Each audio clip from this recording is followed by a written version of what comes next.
Air signs, tignan po natin kung ano yung mensahe para sa'yo ngayong araw. Keep in mind po na ito ay general reading lamang. So, hindi po lahat ay makaka-relate. So, be open-minded. Sa mga hindi pa po nakasubscribe dito sa ating channel, please subscribe na po kayo. And pa-like na din po ng ating video. At sa mga nais naman po mag-avail ng ating private readings at ng ating Evil Eye Amulet, makikita nyo po yung link sa description box. Tarot Intentions by Aliana Reyes. At pwede nyo rin po ako makontak sa aking email. So, lalagay ko na lang din po dyan. Kasi yung iba sa inyo, walang Facebook account. Yan. So, tignan po natin ano ba yung energy para sa'yo. Energy po natin, Spirit Guide for Air sign. So, we have number 23. So, you are true to yourself. You are very loyal. Marami po sa inyo. Air signs. Ayan.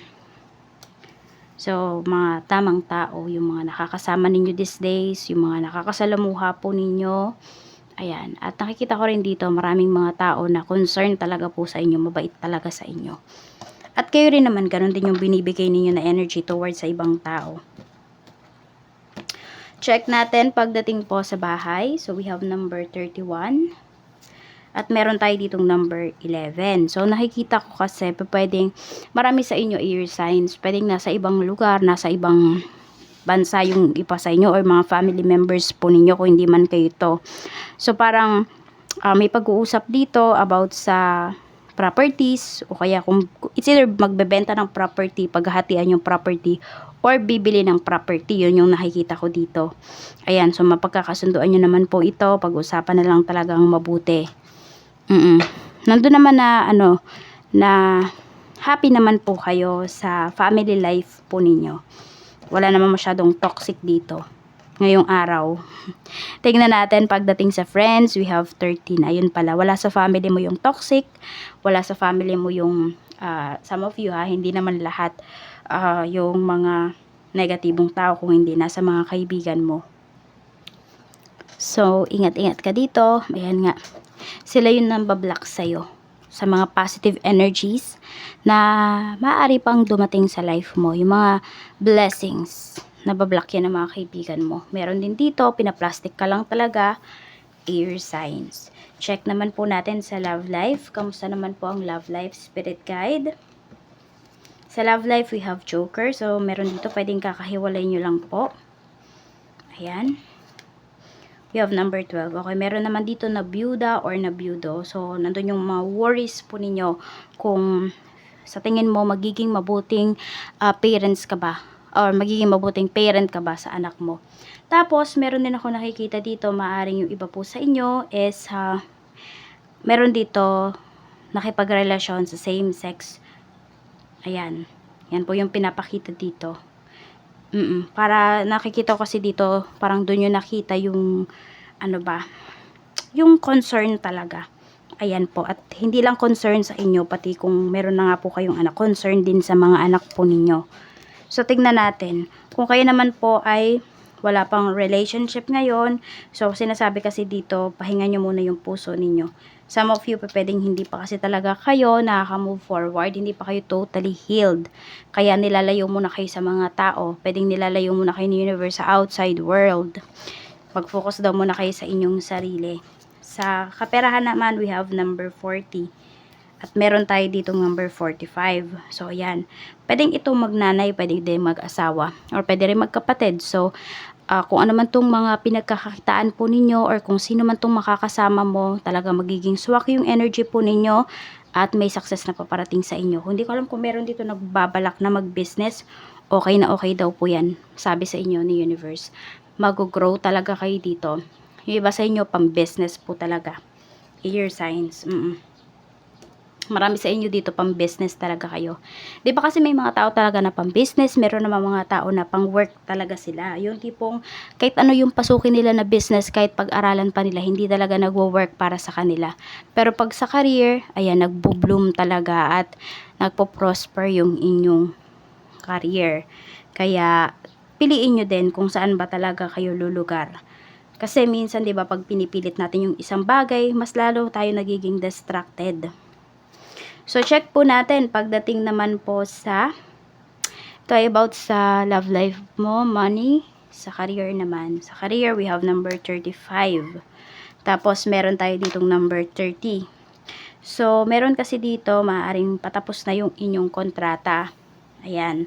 So, meron dito mga naghahanap na po ng mga malilipatan, ganyan. Meron naman dito pwedeng bibigyan pa po kayo ng isa pang contract. So, o-offeran pa yung iba sa inyo.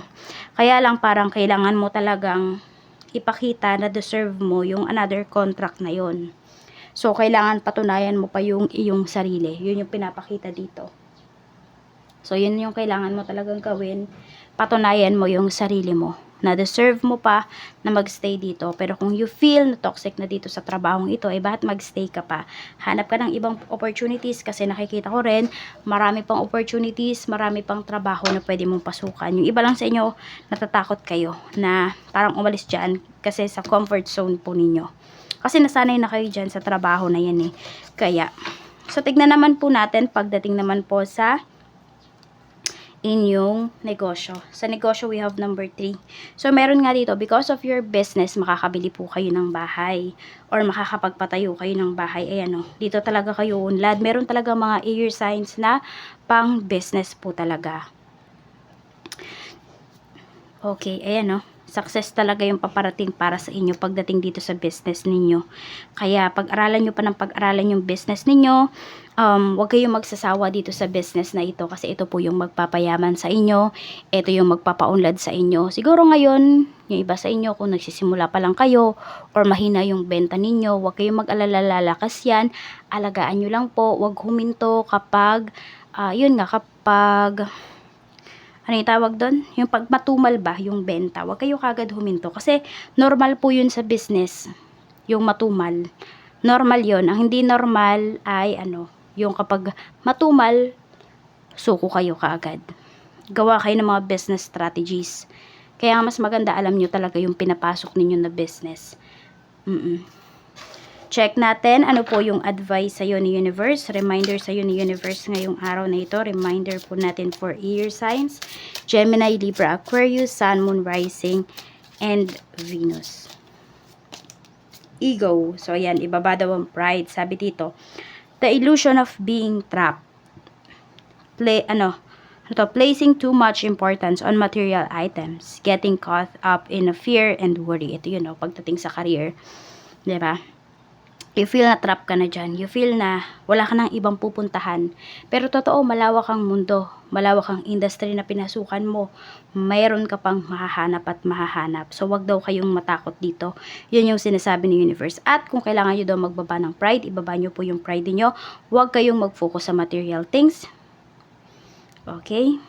So, number 23, 13, 45, 5, 30, 32, and ayan lang pala, 32. Ayun yung last number nyo. Lucky number. At color nyo, lucky color nyo po ay blue. At mag-wish na po kayo dito sa ating wishing candle. Or if meron kayong mga gustong sabihin towards other people, kung meron kayong hinanakit, sabihin nyo na po dito sa ating kandila. Para po ito sa inyo, air signs.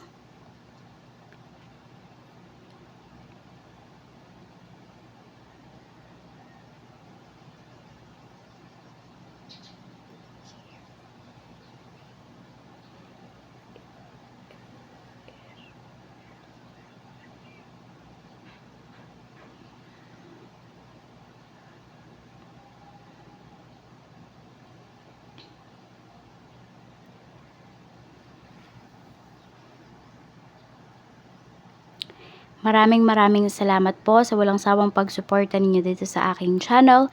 Siksik, liglig at umaapaw na blessings ang paparating para sa iyo ngayong araw na ito, air signs.